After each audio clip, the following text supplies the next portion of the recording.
Good morning, everybody. Thank you very much for gathering together in this wonderful space, the SDG media space, which we just got it open a couple of hours ago with extreme success. Now we are going to kick a conversation with Mr. Eliasson, the Deputy Secretary General, and Eni Lestari. She represents the International Migrants Alliance based in Indonesia and herself has an amazing story to tell. Let me just say 2 words about the Deputy Secretary General, sometimes also called Mr. SDG instead of DSG. He's been at the center of the preparations of the Migrants and Refugees Summit that is currently now taking place. He can tell us everything about how the idea came together, how member states gathered to have the event, and what it means, the New York Declaration for refugees and migrants that it has been agreed, and how much we hope it changes the life of millions of people. After that, we will listen from Eni. Already she appeared in front of the G8 talking to the leaders, but we want to enhance the visibility of this fantastic woman that is being fighting so hard for migrants all over the world. Deputy Secretary General, the floor is yours. How the New York Declaration is going to change the life of refugees and migrants? It will change the lives of migrants and refugees if governments take it seriously, but also the private sector, the civil society, all other actors, parliaments. It must become a reality, but I think it's a tremendous step forward. And I must say from the outset how much touched and impressed I was by Eni Lestari's presentation this morning. It brought the realities into the General Assembly Hall and reminded us of the need for us to move now both on the issues of refugees and migrants. And by the way, the borderline between the two is getting more and more difficult to ascertain. Bill Swing told me just an hour ago that there are 75 million people living less than 1 meter above the surface of the sea, which means that with the rising sea levels, you have 75 million people who are on the move within a couple of decades. But I think the message has to be, yes, we have to provide a framework for refugees, but we also have to move fast on the issues of migrants, because we don't have the same firm foundation, legal, political, for migrants. And I think it's crucial now in this day and age where you see refugees and migrants being used in the internal political debates and presented more and more as problem and peril rather than possibility and potential. You know that both IMF, the International Monetary Fund, and OECD have proved that migrants are absolutely crucial for economic growth in the world. And you know that Western Europe and US would have, and Canada, would have negative population growth if it weren't for the migrants. And thirdly, you know that the remittances, the money sent back from migrants to their homes, villages and towns where they come from, is 3 times the size of all the official development assistance in the world. So here's a major factor of development programs. And then I have a personal observation, what this day today should mean. You are at the United Nations. You are guided, I hope, by the UN Charter, which I always carry in my pocket. And what I want to come out from this meeting, from this United Nations, standing up for values and principles and every human being's equal worth and value, is that we must not make migrants and refugees a problem, but rather a challenge to make sure that we see this as an integral part of a modern analysis of today's world, because migration in particular is a natural element of the new global landscape. And therefore, we must fight those who divide us into us and them, divide us into the outsiders, the insiders in the countries, divide us along ethnic lines and religious lines, instead of remembering that the nation state, practically all our nations, have diversity, and we must recall the beauty of diversity. This doesn't mean that I say this is easy. It's a difficult process when it comes at one time for a little village or a town, but we have to make sure that we see it as a positive. And here I think this is a great chance for me to hand over to I hope I can tell you, say friend already, but I really want to say that when I heard you speak today, I was so happy to hear, first of all, your hope and your determination, but also knowing I've read your CV and what you've gone through and what many of your friends and migrants in the world now are going through, that you are such a wonderful spokesperson, spokeswoman for those migrants. 244 million. Remember, 244 million international migrants, people who live and work abroad, but who are not born where they live and work. And then remember the other figure, 65 million displaced people, 21 million refugees, and the rest being internally displaced people. Those are the figures that we talk about, 300 million people that we now are focusing upon. And I'm so happy that this initiative, Christina, that you know we took last year in November, and then the second PGA took over, President took over, and the member states took over, and my team with Karen Abazai took over, and here we have the document. Some people say it's not perfect. It's not perfect because it is a compromised product on some aspects, but I tell you, in today's world, the international good solution, the good international solution, is in the national interest. Think about that. The good international solution is in the national interest.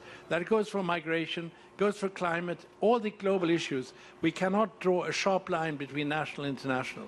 So with these far too long introduction, over to you, Eni, and please bring out your message and then we'll have a conversation. Thank you so much. My name is Eni Lestari. I'm from Indonesia. I've been working as a migrant domestic worker in Hong Kong for at least 16 years, and I'm still a domestic worker until now. It's just that I'm very lucky to be appointed as a chairperson of International Migrants Alliance, so I have this wonderful opportunity to understand the bigger context of the crisis of migration.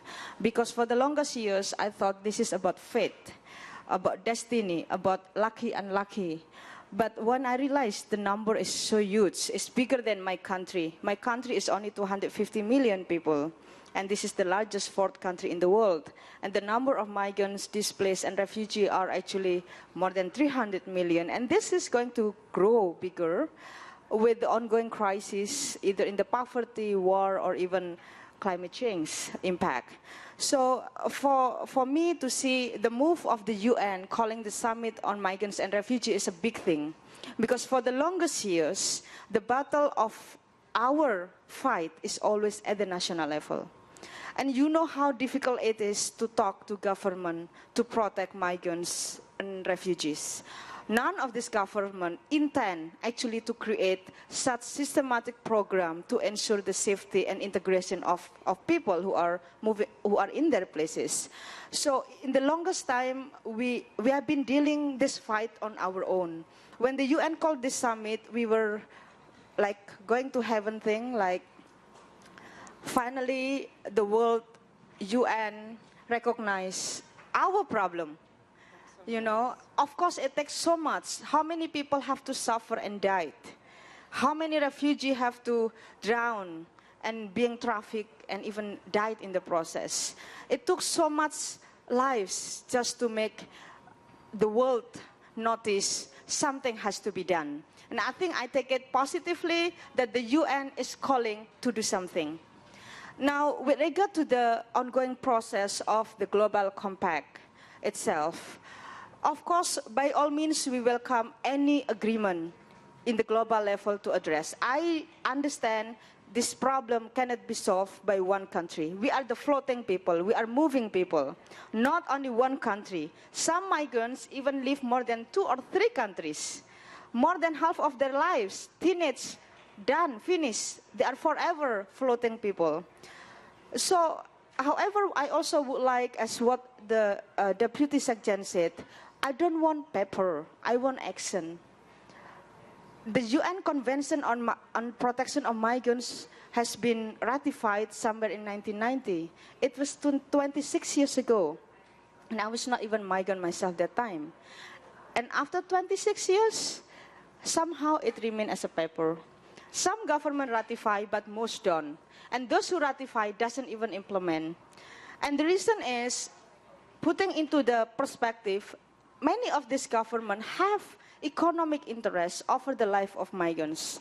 One of them is about the money we send back home.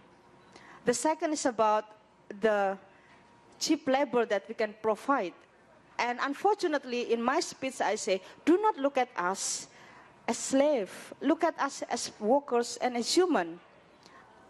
We have no problem of migrating, but we have problem of being forced to migrate. And yet we have problem of being exploited in the process of migration. So I do wish that the ongoing negotiation will bring us a future, hope, a light, and justice. And what I would like to see beyond the talk is the action from all this government. However, in the last, I would like also UN, I would like to appeal to the UN to take stand, not to allow the ongoing crisis to continue. I don't know how that could be. I understand this is national process, but if we cannot complain anymore to the national government and UN cannot stand with us, let us know where to go. Thank you. Thank you very much, Eni. Deputy Secretary General, your comments. Well, I think it's great to hear you, Eni, and I think that it's great that you have organized yourself in this International Migration Alliance, because your voice will be much better heard when you represent so many people. And I think generally we should think about always creating networks, alliances to push our cause. And we in the United Nations and member states should welcome you into our halls, and that's why it was good to have you as one of the main speakers this morning to show that this organization is for realities. And then I also think you brought out something, particularly in your speech this morning, where you said that we don't want you only to work for us, we also want you to work with us. That's a very interesting additional thought, isn't it? That you should be part of working out the different formulas. I say the same thing about young people. We have a resolution, Christina 2250 in December, which more or less states that youth, like women, need to be part of peacemaking, peace building. But the message is that we should not only work for young people, we should also work more and more with young people. I have a 10-year grandchild who teaches me things on my iPhone that I never know about, just as an example of the next generation teaching us things. So I just want to ask you a couple of things. I guess what brings most migrants to leave their home countries, because very rarely you want to leave your country, very often you leave family behind. I guess it must be poverty, a need to get a job.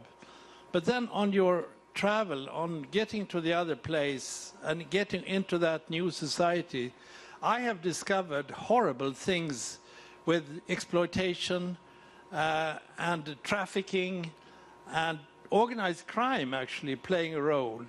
And I think, Christina, one of the points with this, to get this in a framework and in a compact form with member states taking responsibility, we can reduce the role of that dark side of migration refugees. Look at the refugee flows. Look at how many human trafficking cases you have. Absolutely horrific examples. And the people who drown in the Mediterranean, of course, most refugees, but still, even migrants, many times migrants are exposed. So why don't you give me a little sense of the journey from when you start and leave a family to what kind of things we have to watch out for and what we have to deal with at this conference? So I try to reflect my own life story. When I moved out from my country, which is in 1999, Asia was hit hard by a crisis, an Asian financial crisis. My parent was only a seller in the wet market. Our life depends to the little profit we earn every day. So I supposed to go to the college after graduating in the high school. Unfortunately, because of the crisis, my parents were indebted. They cannot anymore survive with this crisis and selling food just for the sake of education. In our family, we believe in education. We are poor, but my parents try their best to bring their children to the adequate school and education. So when I supposed to go to the college, all the prices going up, university is so expensive, and I do not have heart to tell my parents, bring me to school and you will be more indebted. So I sacrificed that dream and help them to work. But finding a job in my own country is not easy with that education. The only thing that I can do is either working in the restaurant, factory, and how much earn I can get. If I want to bring my own dream to a reality, that cannot work.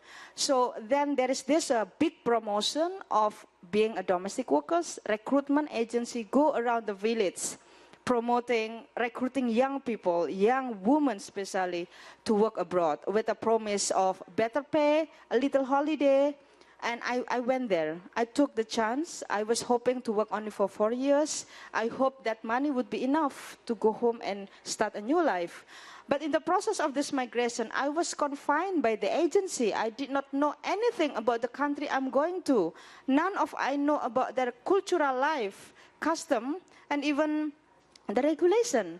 I came to Hong Kong with a blind eye. And then there, I was picked up by another agency. The agency put me to this employer who took away my document.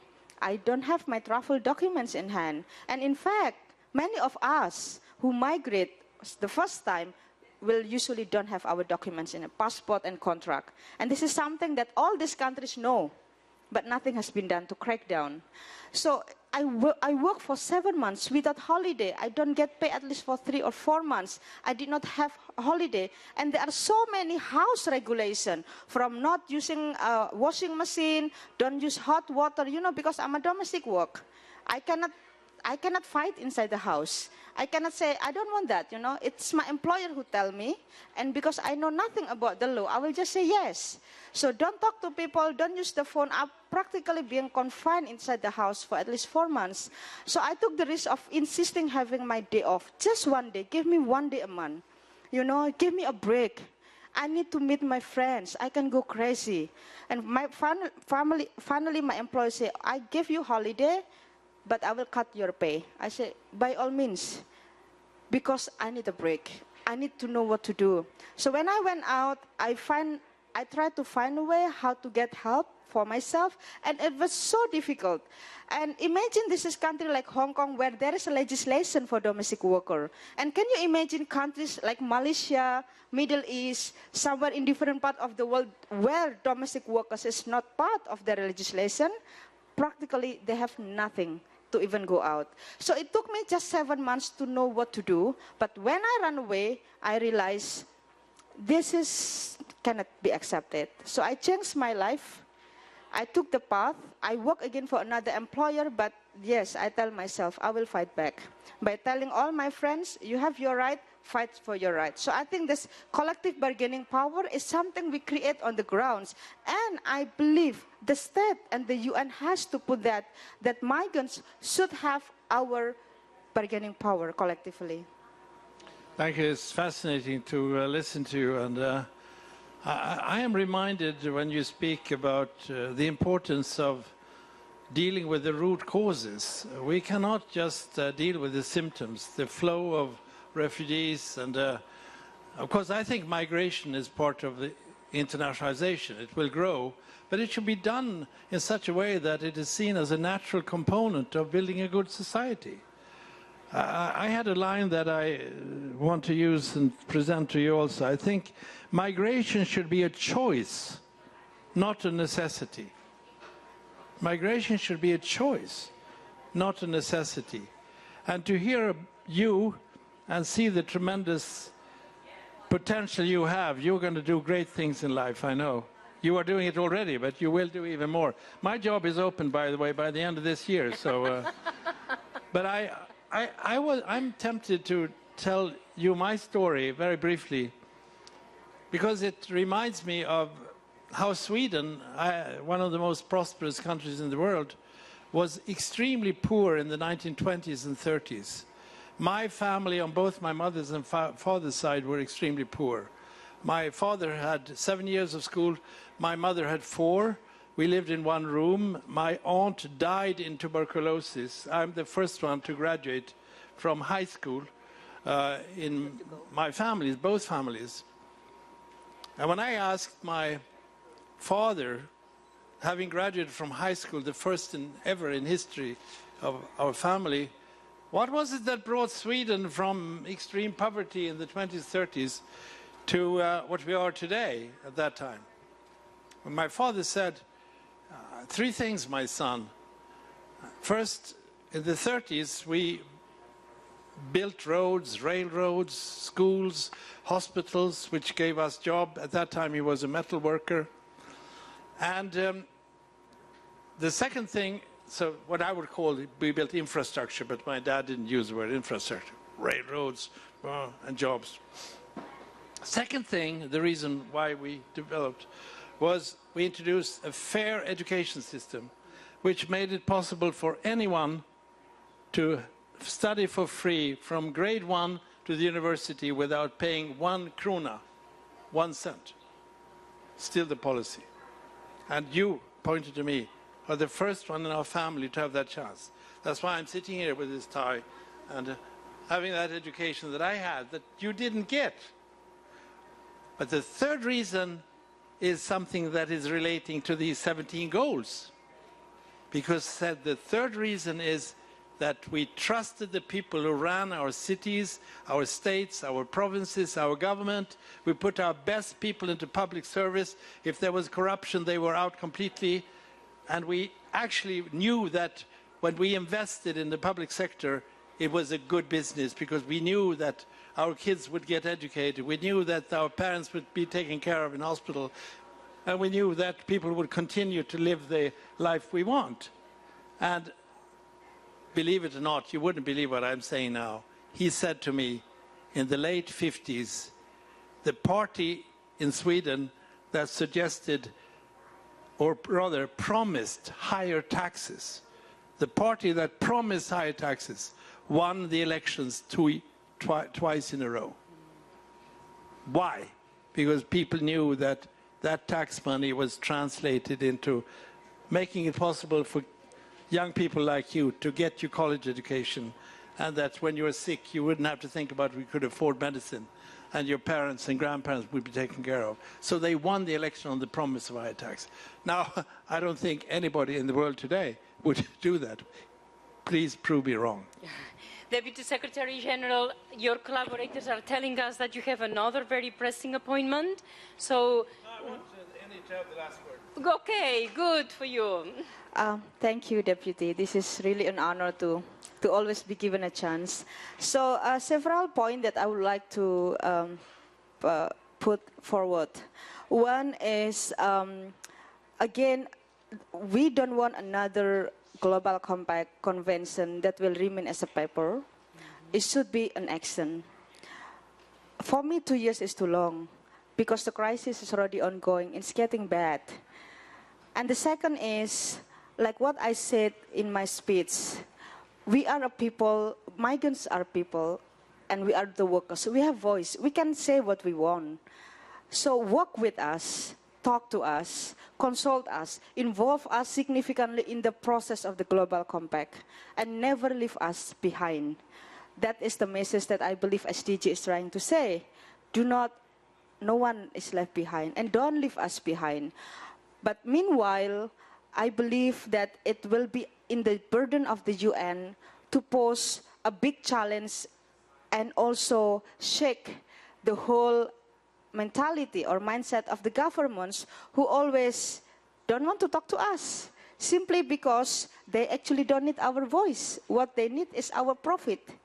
And I think the UN is playing a very big role within the next 2 years to make sure, and I'm very pleased to be invited to speak in the GA, to make sure the voices of these people, the real refugee, the real migrants, will be heard at the UN, national, regional, and local level. Thank you. Thank you so much, both of you. It's been a wonderful discussion, but also wonderful call for action. Thanks for joining us. More to come in this great place, the SDG Media Zone. Thank you.